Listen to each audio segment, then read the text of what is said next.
नमस्कार। जय राधे राधे श्याम राधे राधे। जय वृंदावन बिहारी लाल की जय, कृष्ण कन्हैया लाल की जय, बांके बिहारी लाल की जय, जय राधा श्याम सुंदर लाल की जय, जय राधे राधे श्याम রাধে রাধে। সুহৃদয় ভক্তবৃন্দগণ সকলের চরণে রইল শত সহস্র কোটি প্রণাম। বড়দের প্রতি রইল শ্রদ্ধা ভালোবাসা, ছোটদের প্রতি রইল স্নেহ ভালোবাসা। আমার সমস্ত সাধু গুরু বৈষ্ণব ভাগবত ভক্ত ভগবানের চরণে রইল শত সহস্র কোটি প্রণাম, শ্রদ্ধা ভালোবাসা। আমার গৌর গোবিন্দ রাধা গোবিন্দের চরণে রইল শত সহস্র কোটি প্রণাম, শ্রদ্ধা ভক্তি শ্রদ্ধা ভালোবাসা। জয় রাধে রাধে শ্যাম রাধে রাধে। গুরু ব্রহ্মা গুরু বিষ্ণু গুরু দেব মহেশ্বর, গুরুরেব পরম ব্রহ্ম তস্मै শ্রী গুরবে নমঃ। হে কৃষ্ণ করুণা সিন্ধু দীনবন্ধু জগৎপতি, গোপেশ গোপিকা কান্ত রাধা কান্ত নমস্তুতে। তপ্ত কাঞ্চন গৌরাঙ্গীং রঙ্গিনীং প্রমদাকৃতিং বৃষভানুসুতাং বন্দে বৃন্দাবন বিলাসিনীং।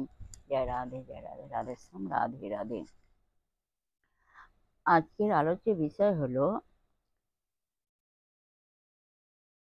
প্রশ্ন এবং উত্তরের মাধ্যমে কয়েকটি মধুর অমৃত কথা আমরা এখন শ্রবণ করব। রাধে রাধে। আসুন আমরা শ্রবণ করি। এখন প্রশ্ন হলো, ৩৩ কোটি দেবতাদের মধ্যে ভগবান শ্রীকৃষ্ণই শ্রেষ্ঠ, কিন্তু অন্যান্য দেবদেবীদের প্রতি নববিধা ভক্তি দ্বারা আরাধনা করা যায় কিনা?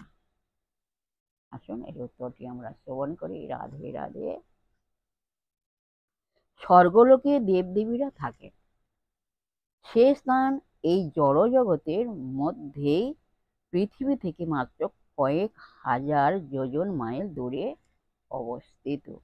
কিন্তু শ্রীকৃষ্ণ ব্রহ্মাণ্ডের বাইরে বৈকুণ্ঠ জগতের সর্বোচ্চ লোক গোলক নামে চিন্ময় গ্রহলোকে থাকেন। শ্রীকৃষ্ণ পরমেশ্বর ভগবান। শ্রীকৃষ্ণ পরমেশ্বর ভগবান, কোনো দেবদেবী ভগবান নন। কোনো দেবদেবী কিন্তু ভগবান নন। দেবদেবীরা ভগবানের ভৃত্য মাত্র।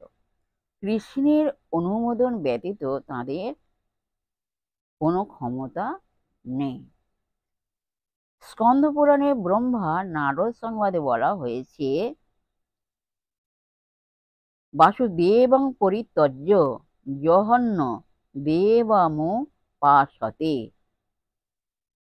তত্ত্বমৃতং স মহাত্মা ভুঙ্ক্তে হালাহলং দেশম।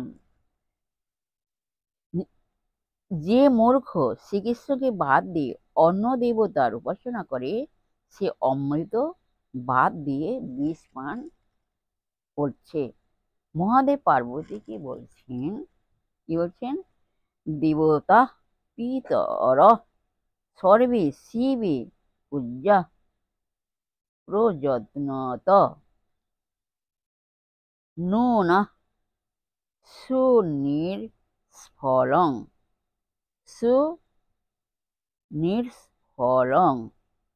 কেচিৎ গৃহীভির্যাদি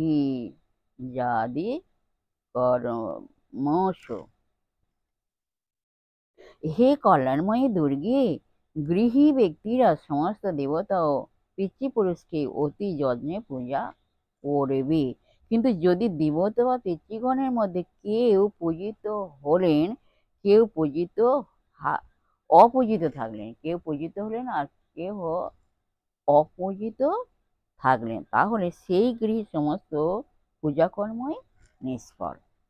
কিন্তু শ্রীকৃষ্ণের পূজা করা হলে গাছে ঘোড়া জল দেওয়ার মতো সমস্ত শাখা প্রশাখা রূপ দেবদেবীদের কে আলাদা করে জল দেওয়ার বা পূজা করা প্রয়োজন পড়ে না। বৃক্ষমূলে জল দিলে যেমন আপনা আপনি শাখা প্রশাখা দিতে জল দেওয়া হয়ে যায়, তেমনি কৃষ্ণ পূজাতে সবারই পূজা হয়ে যায়। কৃষ্ণ পূজা করলে সমস্ত দেবদেবীর পূজা হয়ে যায়। কেন? কৃষ্ণ হলেন অল ইন অল, তিনি হলেন স্বয়ং পূর্ণ ব্রহ্ম ভগবান। সেই কথা শ্রীমদ্ ভাগবতে বলা হয়েছে।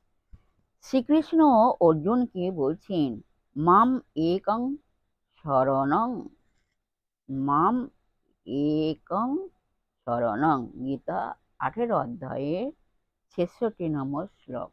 একমাত্র ভগবান শ্রীকৃষ্ণের শরণাগত হওয়ার কথা বলা হয়েছে। আর যারা কৃষ্ণকে ছেড়ে বহু দেব দেবীর পূজা করছে, সেখানে ভগবান বলছেন তারা বিধিহীন হয়ে পূজা করছে, তারা বিধিহীন হয়ে পূজা করছে। যজন্তি অবিধিপূর্বকম। গীতা 9 অধ্যায়ের 23 নম্বর শ্লোকে আছে। যাই হোক, এখানে আজকে বিশ্রাম রাখলাম। বিশেষ হৃদয় ভক্তের বৃন্দের উদ্দেশ্যে বলছি, প্রত্যেকের উদ্দেশ্যে সবাই সুখে থাকবেন, শান্তিতে থাকবেন, আনন্দে থাকবেন। এক সেকেন্ড আনন্দে থাকবেন না, সদা সর্বদাই আনন্দে থাকবেন। আর নিজ নিজ পিতামাতাকে ভালোবাসবেন, যেন দুঃখ কষ্ট না হয় সেদিকে লক্ষ্য রাখবেন।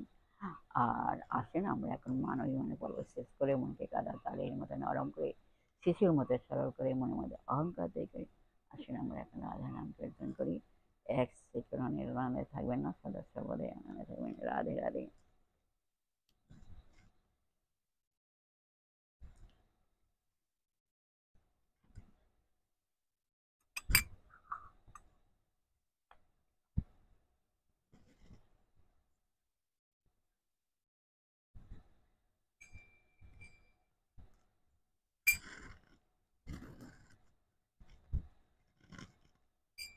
মহানমরলে হাতে কদম্বে হেলান, দেখিয়া স্বামীর রূপ হইলাম অচেতন। আমি দেখিয়া স্বামীর রূপ হইলাম অচেতন, দেখিয়া স্বামীর রূপ হইলাম অচেতন। মহানমরলে হাতে কদম্বে হেলান, দেখিয়া স্বামীর রূপ হইলাম অচেতন। আমি দেখিয়া স্বামীর রূপ হইলাম অচেতন, দেখিয়া স্বামীর রূপ হইলাম অচেতন। রাধা রাধা রাধা রাধা রাধা বলমান, রাধা রাধা রাধা রাধা রাধা বলমান। জয় রাধে, জয় কৃষ্ণ, জয় রাধে।